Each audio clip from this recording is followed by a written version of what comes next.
Okay. We have got different types of sections in consumer studies. We've got consumer education, we've got housing, we've got food and nutrition. We also have needlework and clothing, which is a clothing option, which we are not doing because we don't have sewing machines here.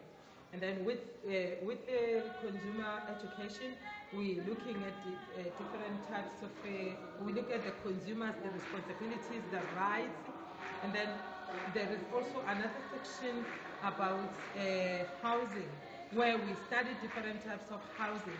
And then we also look at different types of financial transactions, how they can buy houses. We also look at how houses can be made available to the people, like the NGOs, the government. We also look at the subsidies. We look at all that. And then we also do the food and nutrition, which I can explain the nutrients, the functions, and then we also do the entrepreneurial skills. Yes. Yes.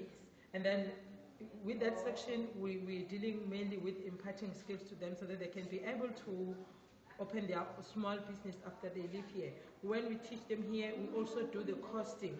They know how to calculate the ingredients from scratch. They know how much is involved with each recipe, so they will know exactly how to get the profit from it, and also the resources that were involved, the electricity, the water, everything. Yeah. They can count that up to the last cent. So they're fully equipped to starting their own businesses when they leave school. Yes, when they don't get a job after finishing matric, or they don't have money to go to tertiary, they can open up their own businesses. Fantastic. Because with us, we also, with the matrics, we also had the practical, we call it PET, where they were designing their own recipes as groups.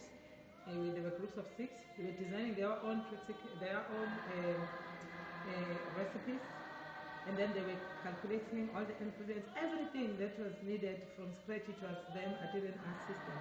And then at the end, I had to take their leaders, and we went for shopping. If the leader forgets some of the ingredients, that was going to impact on the whole group. And I was just doing nothing, just taking them around the shops, and then they get everything they needed. And then they came back here, and then I conducted the practical. And then at the end, we were doing the evaluation, and then we would see how it came out. And then it was their own effort from the beginning up to the end. Fantastic. All the planning and all the preparation. Amazing. So huge leadership skills involved as well. And how is this new room going to impact your ability to share your knowledge and teach the kids and their ability to learn? We are going to be able to do everything that is required by the Department of Education, by our syllabus. Because now that we've got the resources, we can use the stove. So we can bake here. We can do everything. In the past, we couldn't even bake. Yes, we couldn't even bake. And our kitchen, as you can see, it's so modernized. There's so many things. It's efficient. So it's going to make it very easy for me to be able to do my work perfectly. And then the rest will lie upon the learners. The ball is in their court now.